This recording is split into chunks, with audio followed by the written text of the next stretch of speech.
You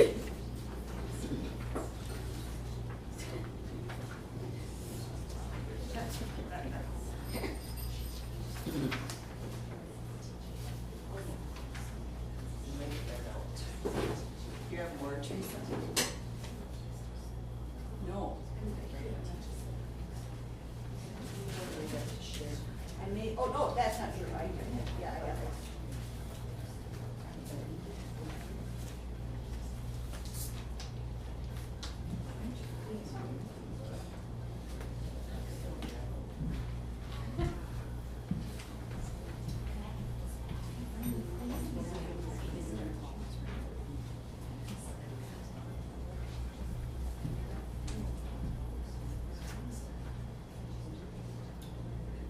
Okay.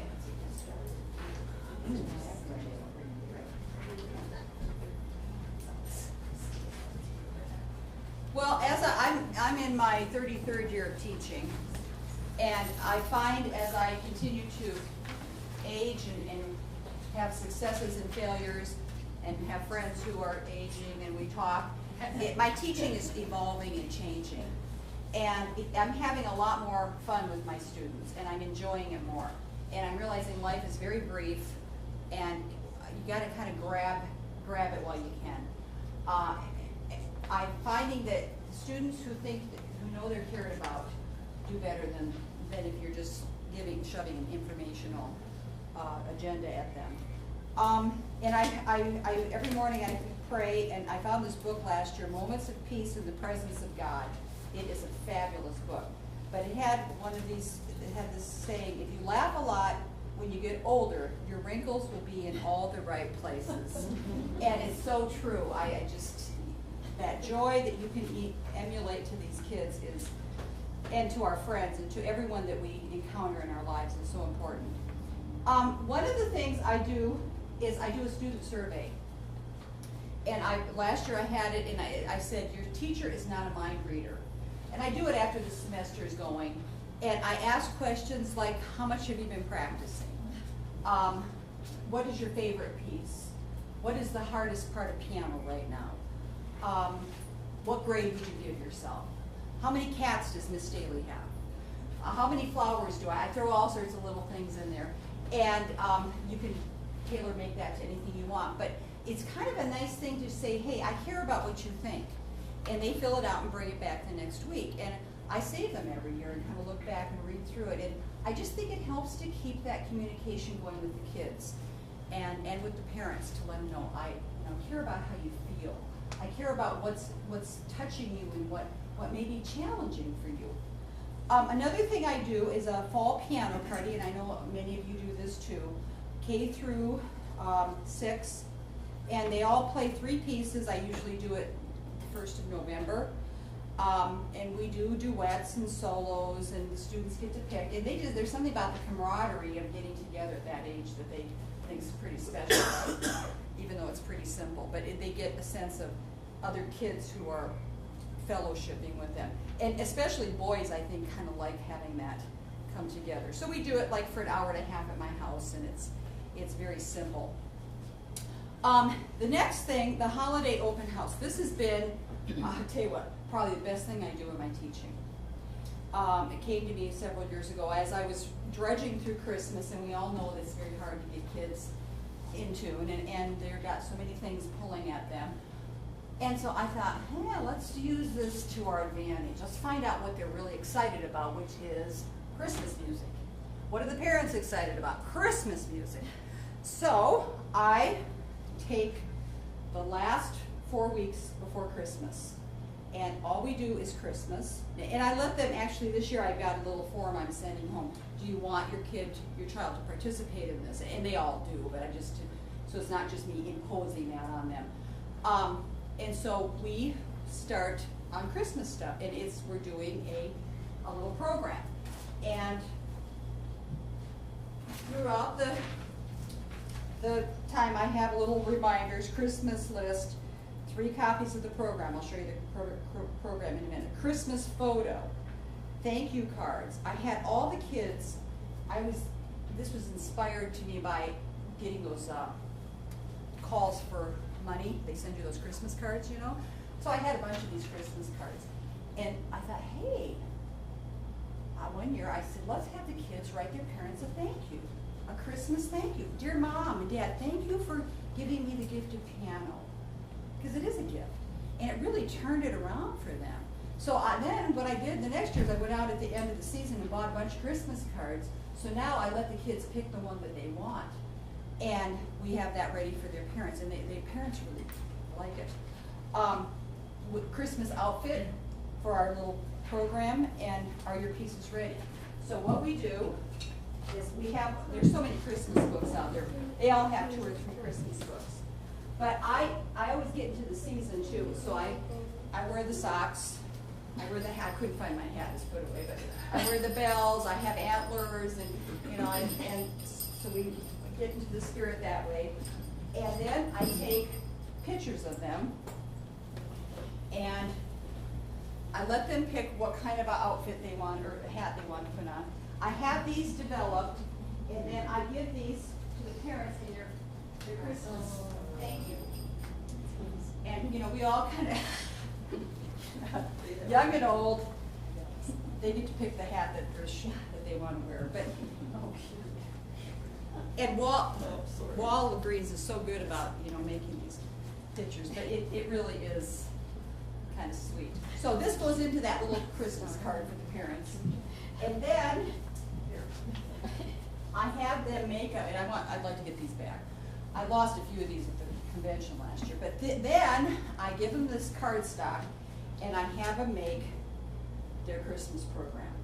And they all have like 10, 12 pieces. Some are solos, some are duets, but at the end of the day, after I send them off at Christmas break, they have got something to play for their family over the holiday. And I let them decorate it. Kids, of course, they love to do artwork. And I have them make 3 copies, and then I keep one. But these are it's really fun.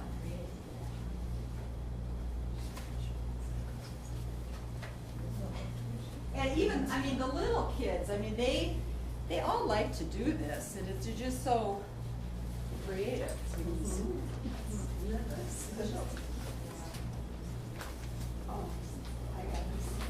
do you do this like on a Saturday all day? Or No, this is just during their last lesson. This is during their piano lesson. The last piano lesson, and they can invite, so I'm using their lesson as the get-together.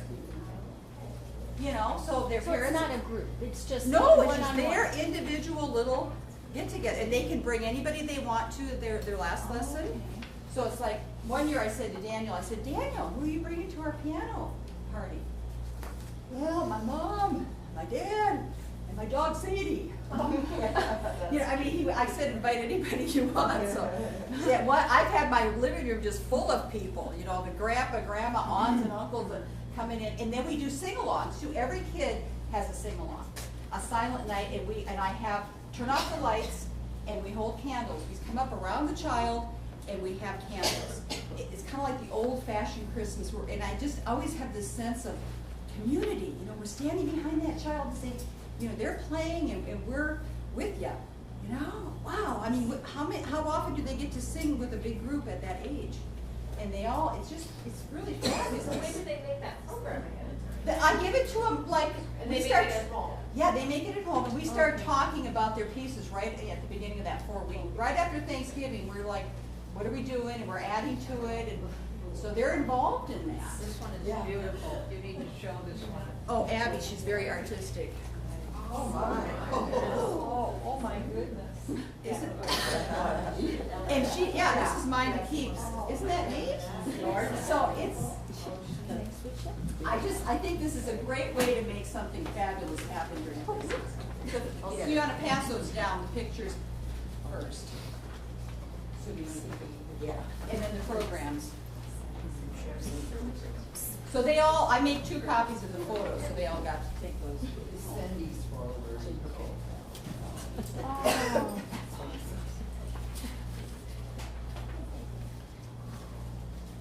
Oh. Wow, somebody's getting Oh, yeah, they do it at Walgreens, yeah, you can do it, you can put that on there. She's effortless. You will wonderful service program. Hope you enjoy yourself as we were. Oh, my goodness. Now she's put up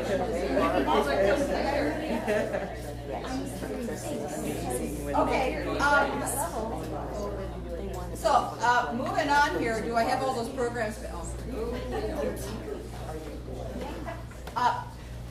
Another thing I like to do with the kids is, especially, you know, we're going along, I think people, they like the unexpected, you know, and throw a curveball at them, you know, it keeps them alert.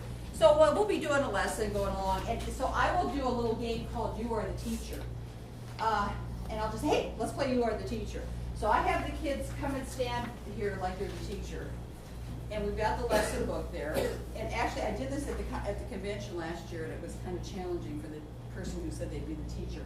But so I'll play the piece out of their lesson book, and I mess it up. Maybe the dynamics, the counting, and I'll say, okay, now you're Miss Susie, you're my strict teacher. Whenever I do something incorrectly, you need to stop me. And it's so cool because a lot of us go, oh, stop, you know, and then they'll say, I say, what's the problem? Well, that wasn't forte. Okay, I'll try it again, and I'll do it the same way. Stop! Oh, what's wrong? I was doing a good job. That wasn't forte. And it's kind of good because I push them, and I say, you know, this is how as a teacher I feel sometimes when I'm trying to get something to happen and it doesn't.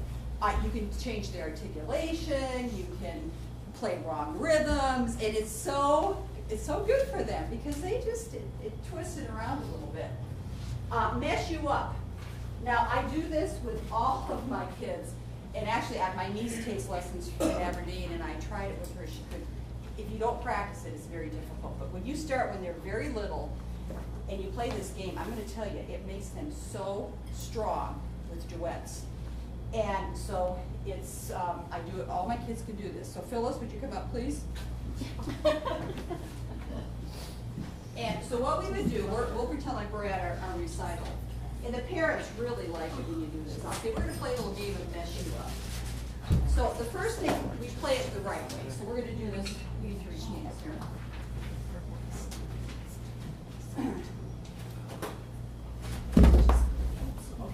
Okay, Susie.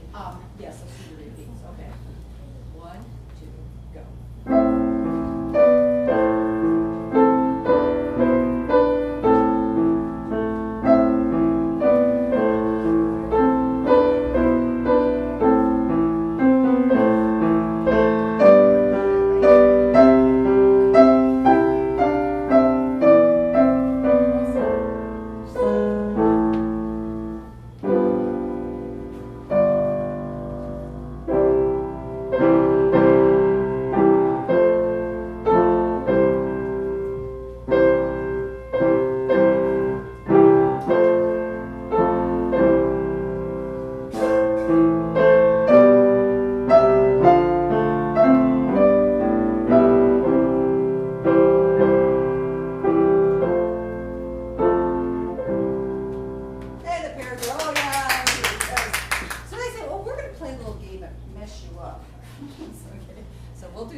No, you don't. You keep going. I'm going to mess you up. Okay. 1, 2, go.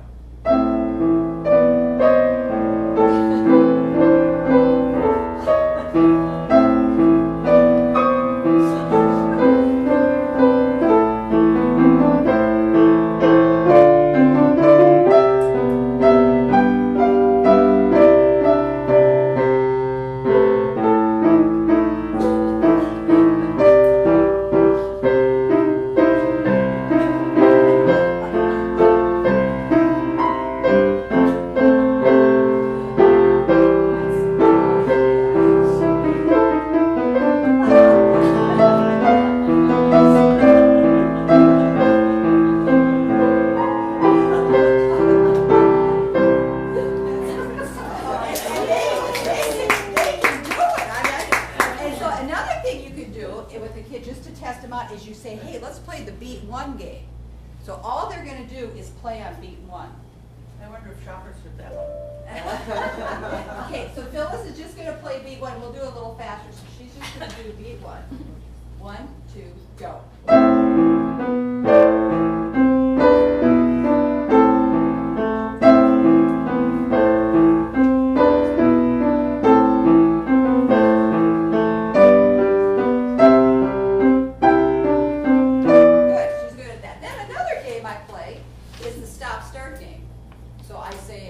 We'll start playing, and I do this with beginners, and I say, when I say stop, you keep playing silently, and then you start again when I say start. Okay, here we go. Early. Okay. Ready? Go. Stop. Start.